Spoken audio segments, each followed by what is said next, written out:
21 éléphants sur le pont de Brooklyn de April Jones Prince et François Roca aux éditions Albin Michel Jeunesse. Depuis 14 ans, les habitants des deux villes riveraines suivaient l'évolution des travaux avec passion. Institutrices, banquiers ou ébénistes, tous regardaient s'élever les immenses piliers en poussant des oh et des ah d'admiration. Puis vinrent les gros câbles d'acier tressés qui s'étirèrent gracieusement tels des échelles menant droit au ciel. Fruit d'un rêve insensé, le pont gagnait chaque jour en hauteur, en longueur et en largeur. New York et Brooklyn, écrasés sous ces arches colossales, comprirent alors que le futur frappait à leurs portes. Ce pont, extraordinaire qui partait à l'assaut des nuages, n'était ni plus ni moins que la 8e merveille du monde. Quelques-uns toutefois se demandaient s'il tiendrait debout. Le jour de l'inauguration, le pont de Brooklyn reçut tous les hommages qu'il méritait. Banderoles et drapeaux, fanfares et flonflons, viva et hurrah. Les enfants surexcités devancèrent le cortège des notables en chapeau haute forme. La nuit venue, on tira un magnifique feu d'artifice. Du haut des piliers, une pluie d'étincelles se déversa 1 heure durant sur la foule hurlant de joie. D'autres spectateurs, massés à bord de bateaux à voile ou à vapeur, firent la fête jusqu'à l'aurore au milieu des serpentins multicolores. Les deux villes étaient en liesse. Grâce à ce splendide trait d'union, elles devenaient sœurs jumelles. Au lieu d'affronter le courant pour passer d'une rive à l'autre, on franchirait désormais le fleuve d'un simple bond afin d'aller travailler, voir des amis ou simplement changer de paysage. Et pour les amoureux, quelle plus belle balade au clair de lune que ce pont suspendu entre terre et ciel. C'était une véritable œuvre d'art, un exploit sans précédent. Mais devant un pont si haut, si long, si moderne, quelques personnes ne purent s'empêcher de poser l'inévitable question « Est-il vraiment solide ?»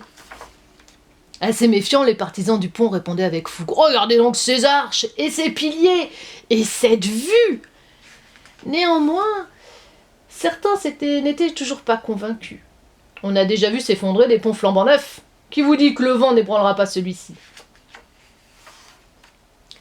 À l'écoute de ces réflexions, le dénommé Phineas T. Barnum eut l'idée de relever un formidable défi.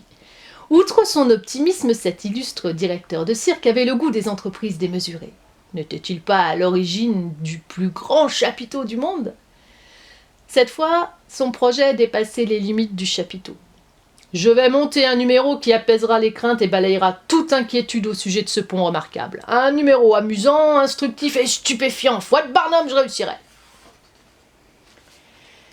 C'est ainsi qu'au mois de mai 1884, le cirque Barnum prit la direction de Brooklyn.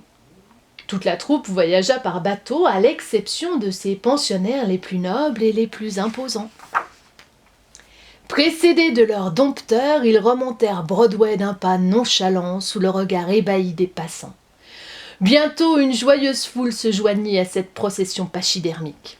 Le public, en effet, adorait les éléphants, surtout Jumbo qui faisait la fierté du cirque. Avec ses 4 mètres de haut et ses 7 tonnes, le placide animal était le plus grand chouchou de l'Amérique. Sous les acclamations des parents et des enfants, le défilé passa ensuite devant l'hôtel de ville. Soudain, le pont apparut droit devant. Lorsque les premiers géants posèrent leurs pattes dessus, tout le monde retint son souffle. L'un après l'autre, les éléphants s'avancèrent en silence, confiant leur énorme poids aux monstres d'acier et de bois. 5, 6, 7 commencèrent la traversée, puis 10, 11, 12 et plus encore. Certains badauds suivaient leur progression avec appréhension, d'autres avec jubilation. Qu'on se connaisse ou pas, on s'apostrophait, on s'interpellait et l'on s'interrogeait mutuellement. Croyez-vous que le pont tiendra bon ? Combien de tonnes pourra-t-il supporter ? Et la grande parade des éléphants continua de se déployer dans toute sa démesure. Ils étaient 21 au total. Jumbo, qui fermait la marche, agita les oreilles comme pour saluer ses admirateurs. Bien que le pont fît plus d'1 kilomètre de long, les éléphants l'eurent bientôt franchi sans encombre. À la grande joie du public, Barnum déclara que la preuve de sa solidité était faite.